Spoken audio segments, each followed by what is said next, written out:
Hi, Nikki. Welcome to the NTM Growth Marketing Podcast. I'm excited to be speaking with you today. Hi, thanks so much. I'm really excited to be here.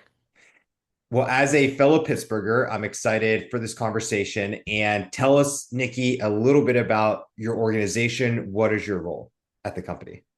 Yeah, absolutely. So I am a digital marketing consultant. So I own a business called NR Digital Consulting, and I work across many different industries, but mostly my focus is in healthcare. And so I help with strategy, growth, anything that really anyone needs to really grow from even from a startup to large organizations.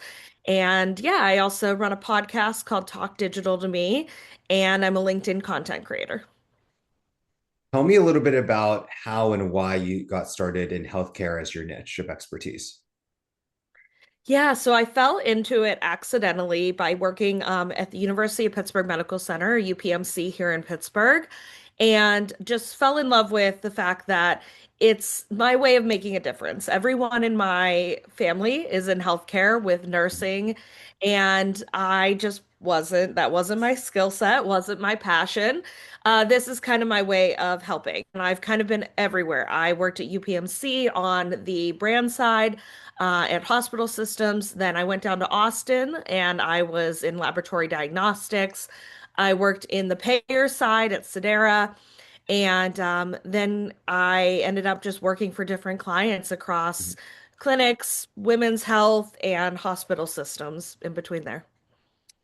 I love it. So UPMC is where you're loyal in the Pittsburgh area. You haven't gone to some of the other. I know in Pittsburgh, UPMC is obviously the Goliath in town, and it's everywhere. It is. It has a monopoly, and yes, it's got a place in my heart forever because of the fact that I worked there and I loved working there. I had an amazing team, amazing management, and yeah, in just a month I will be giving birth to my second child at UPMC McGee. So it is definitely somewhere I'm a little loyal to.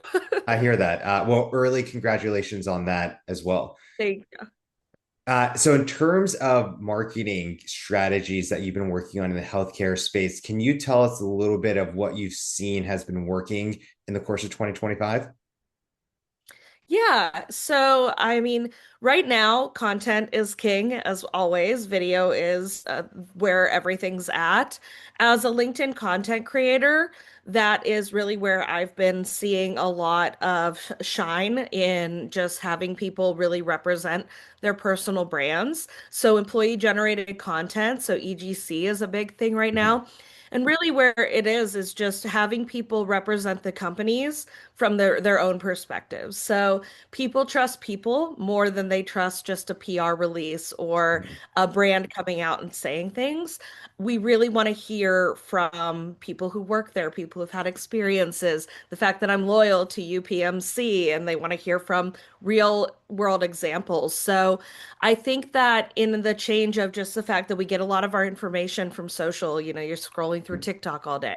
You're on LinkedIn, like trying to get jobs and references and things like that. It's people want to hear from people. And I think Mhm. that is where marketers should really lean into right now.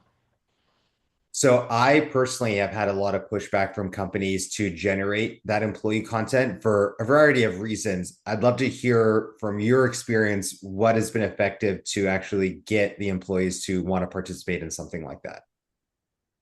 Yeah, so with everything, it's incentive. So what are Mhm. you going to offer them to talk about you?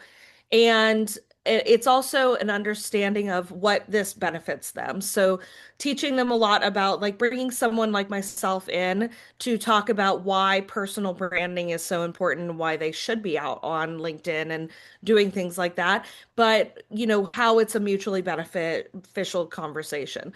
But at the end of the day, it's incentive. I've seen companies offer bonuses for, so much content that they put out. I've seen people offer PTO, loyalty Wow. programs, very, very various things that a company can really support the employee and then have them really support the company. I know someone very close to me who, in a prior job, she was on the test floor to try ranch. I Really? However, it was just straight ranch. It wasn't like ranch with a potato chip because they needed to get your opinion of all different types of that. So I should push back and hear. And I don't know if they built content around that, but what was some of the incentive besides just drinking straight ranch all day for some testing Yeah, as an I'd love to employee? hear how they got people just to do ranch without any other thing. I mean, I love ranch, but I don't know that I would just sit there and just take cups of ranch. Exactly.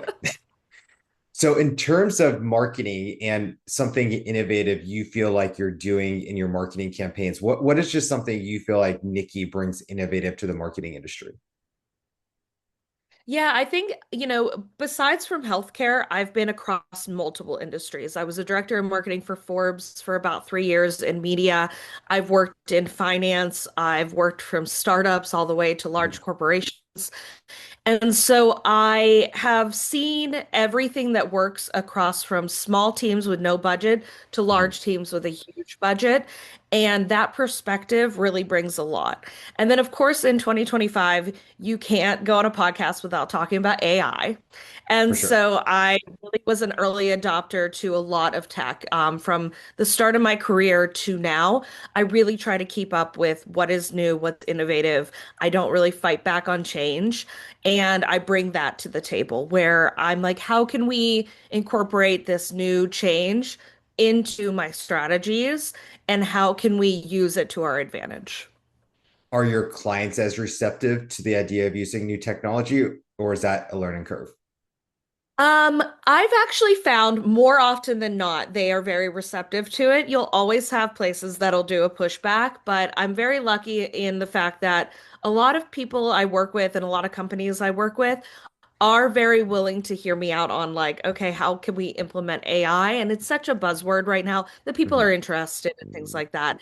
And the nice thing is about being in multiple industries is I've been able to see what works and what doesn't, even across the board, in it doesn't matter the industry. And so I'll say things like, okay, when I was in finance, I know you guys are healthcare. Here's a strategy that really worked that I think could work for you guys because of XYZ. And I think that that gives me an advantage in just not being like straight healthcare across the board, like, oh, this is what we've always done. It gives me these perspectives of different places that I've worked at in different industries. I want to hear a little bit about your experience as a marketer in various size of businesses. As it sounds like I'll give two, extremes on this. Doing marketing for UPMC that has a ton of resources, everyone knows who it is in Pittsburgh, versus maybe a startup in the healthcare space that's trying to get its first customer. What would you say are different ways they need to be approaching their marketing? Yeah, so you get an advantage from working for places like UPMC or Forbes for me.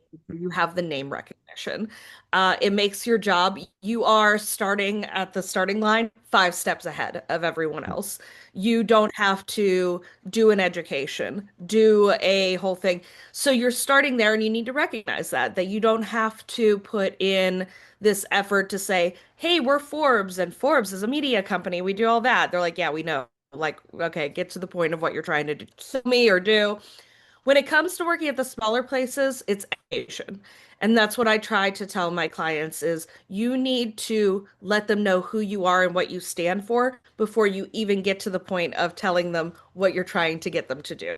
And so it's these educational journeys, it's the explainer videos, it's these brand awareness things. You're starting at the top of the funnel and you need to build that before you're ever going to get to the bottom of that funnel.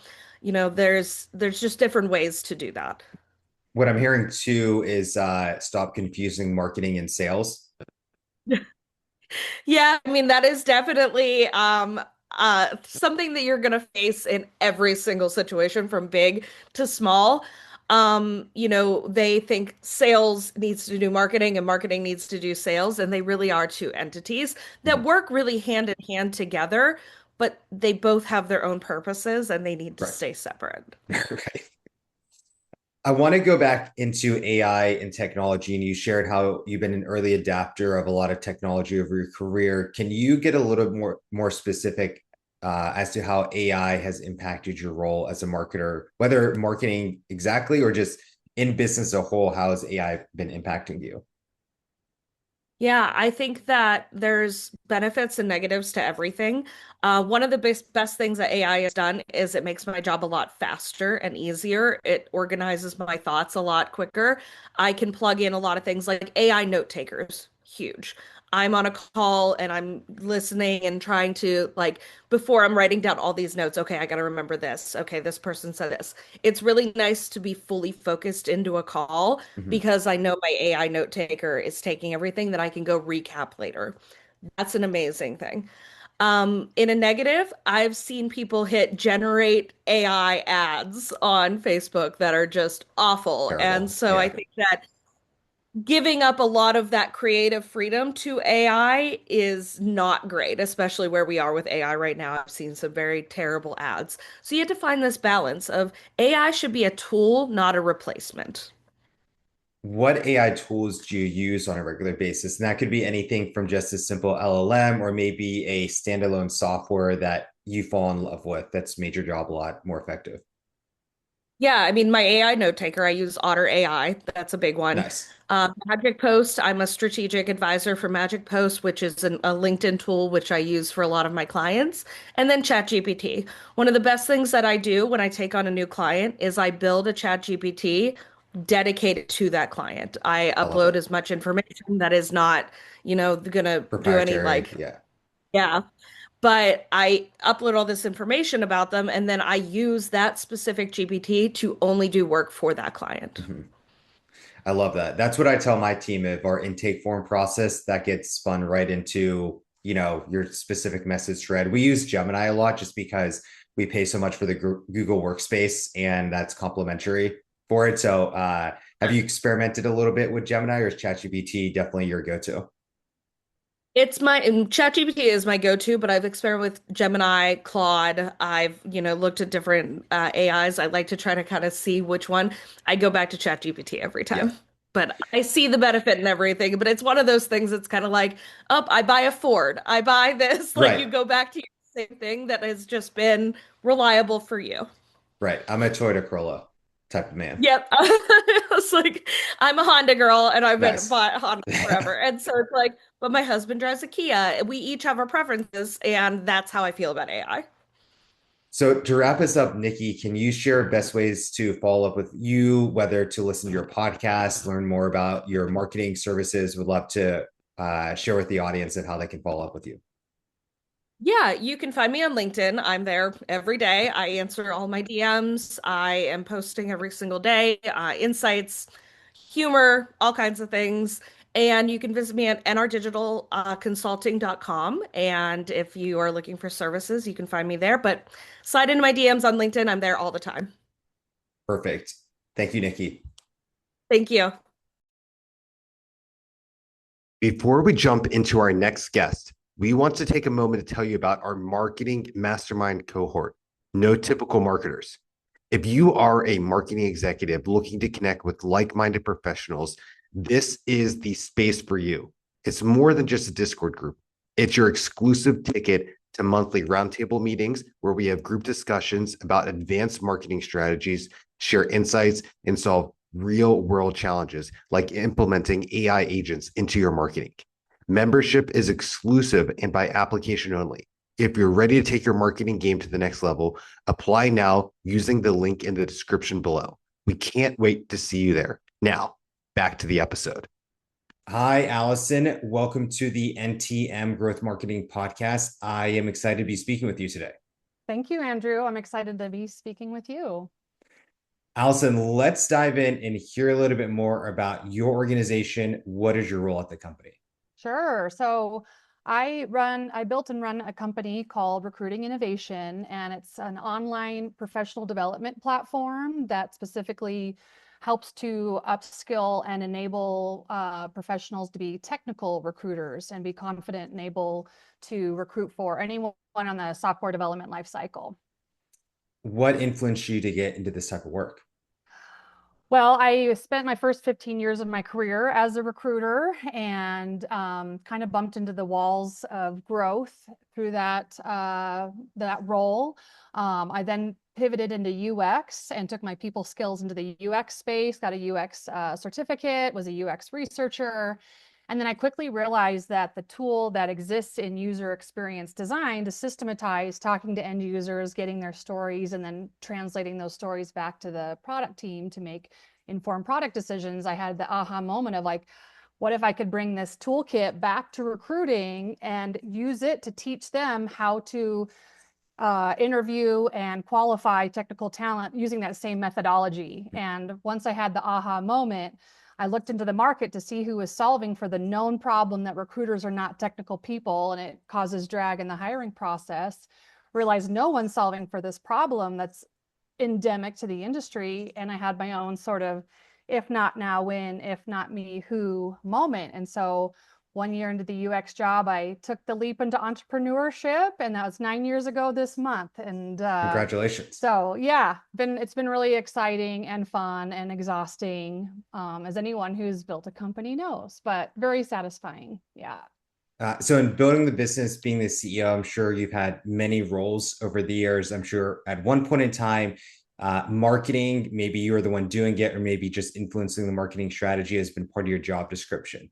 I'd love for you to share any marketing strategies that you've worked on that you have seen to prove to be successful. Yes. Well, I will say, we really leaned on, so of all the channels, right? You pick a few and you go for it with the bullseye structure. If anyone's read the scaling book, I can't quite remember the title of it, but we did a lot with social media. So a lot of our target audience is on LinkedIn. That's where the recruiters live. And because we're a content company, it was really easy for us to take our classes and then transpose those into really strategic blog posts, which then were social media posts and our newsletter. And so very organic, top of the funnel, marketing. We didn't do a lot of ads much, or even direct sales. We scaled to, easily mid 6 figures with just that sort of content marketing. But I will say, specifically for a strategic campaign, which I know that your audience are more strategic marketers, something that was really cool for us was also a give back initiative. In the summer of 2020, everyone's in COVID, the Black Lives Matter movement was going on. And I had my own moment of like, how do I contribute to this market? And how do I give back to help create opportunity to bring underrepresented talent into the recruiting space? And so what I did was I took our tech recruiter certification and I created a scholarship program. And I thought, well, what if I set this up as like a 3-month free scholarship, and it's designed to bring any type of underrepresented talent to go through the training. And then we would include, monthly calls and not only kind of create pathways into the industry for multiple benefits. One, if you work in customer service, and you're tenacious and curious, you would be an excellent recruiter. Secondly, and then you're making like $75,000, $90,000 a year. Secondly, if we are wanting to diversify our workforces, what better way to do that than to diversify our hiring teams? And then I thought about, and what if we could develop a mentoring program which would engage our current industry and our current audience at the manager, director, and up level to then be mentors to our scholarship recipients. And so it was like a sort of domino effect of like, how do I give back? And then I was like, I could do this. And then it helps in this way. And then actually it would engage the larger market. And so I just built that in that way. In our first cohort, we started with about 45 people, and it was a beautiful mix of folks. We did it globally. So we even had people in a couple different countries in Africa, a couple different countries in Europe, well represented within the United States. And then the response from our market, which would be our target audience, the directors and managers, was very strong as well. And so it was like this thing that became it was a give back moment that then became like really great PR and marketing, and just like feel good marketing as part of the Yeah. offerings.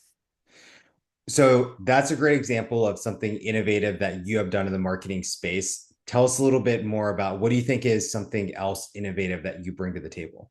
Oh, well, I think it's interesting because recruiting itself is just a, I don't want to call it like a brick and mortar type industry, but it is an in real life industry for Mhm. sure. I know we're going to talk about AI tools here in a minute, but the thing that's always been very successful for us has been like really being at the conferences and speaking and Mhm. having booths. And so just for something fun and innovative and kind of, yeah, fun is part of our brand. At our booths, what we did is we actually created branded cornhole. And so what we were Oh, doing cool. was it was like asking them how to what kind of technical questions they should ask a candidate to establish credibility as they're trying to score into the cornhole, which was just really fun because at the conference, a booth, no one, how many people want a pen or like a squeezy, right?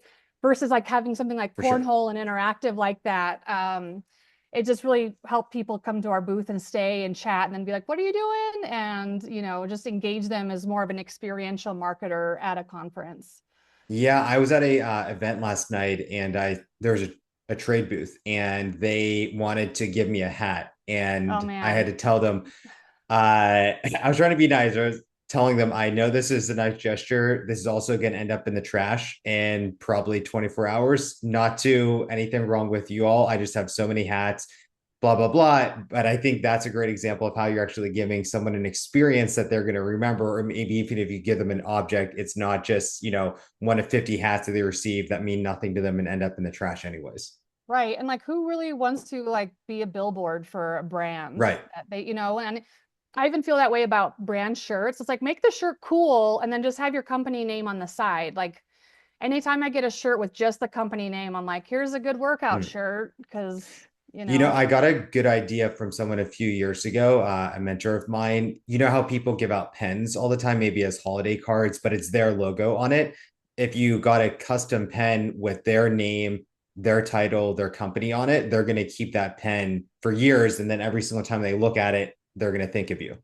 Oh man, that's awesome. I actually saw another founder. I can't remember what her brand is, something around marketing or events. And they would host these really like curated dinners and happy Mhm. hours with other founders. And it wasn't promoting their product at all. It was just them facilitating the organic connection of founders. And their gift was, those magnetic name tags with just that person's name and their company. And it was like forever. Anytime they would wear that, then they would remember this company and this great experience from that evening. And that's the way to go. Like everyone's tired of marketing old school. Like how do we make this feel authentic and like I'm actually thought of?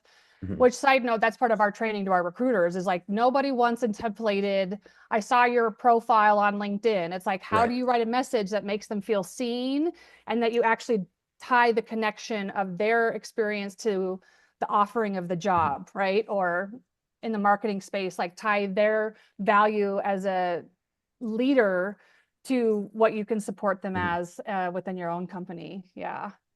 So I love our podcast interviews where we hit on marketing in real life and marketing in the AI world because I think you need both to be effective in 2026. So we already hit on the in real life stuff that you're up to. Tell us a little bit about AI and how it has been impacting your role as a marketer. Okay. Well, I will say what's been, at a base level, I myself am like the base level AI user. And so I'm using a lot of Perplexity Mhm. and Chat GPT and some Claude to really kind of do some research around what are the trends and the pain points in the market, and then working with the topics that I want to post about and how to really format for the LinkedIn audience or the Mhm. newsletter audience. And that saved me a lot of time. I will say, as anyone that's done it enough, like I have to go back around and add my own flavor because, Mhm. again, people want authenticity with the posts. And so I've been doing a push right now where I'm posting as myself, but then tagging my company. And so I'm starting with like a relatable thing and a pain point so that as the person's reading it, it's like I'm interacting with them versus the brand. And we've been getting some really good feedback from that as well. So base level, but definitely is optimizing my work because sometimes it's so much easier Yeah. to edit something than create something from scratch when it comes to copy. So I want to just hit on a little bit something that you said there around your LinkedIn strategy. I don't know if this is a hack that you've uncovered, but it sounds like posting from your personal profile and just tagging in the business has been more effective for you versus trying to drive engagement through the business page that you created. Is that Correct. what your strategy that I heard? Okay. Yep. Yeah. So I have about 7,000 followers on my LinkedIn, and then our recruiting innovation LinkedIn page is like 1,800. Mhm. And that's also kind of the newsletter strategy. I was signing off from as Alison, and really because again, recruiting is special. So like you have to, know what your own industry is, but it's a relationship business. And Mhm. because I'd recruited for 15 years and already had the couple thousand contacts, it was that much easier to, relate. I'm building this thing. And like people, it's that sort of, what do they call it? Parasocial relationships. It's like people are rooting for me Right. more than they would like root for the brand, even though it's very hard to not feel like the brand is me, right? For But sure.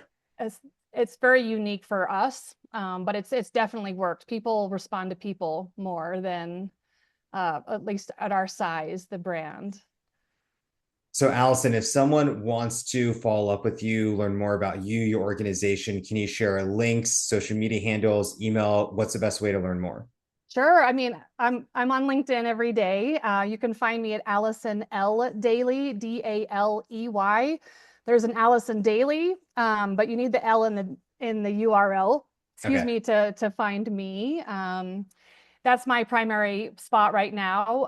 And Recruiting Innovation is also on LinkedIn. So just check out Recruiting Innovation as well. So that'd be a great place to get connected. I'd love to hear what's working for others, or if something is inspired, someone's inspired by something I shared, I would love to hear from them directly on that as well. Perfect. Thank you for your time, Alison. Oh, thank you, Andrew.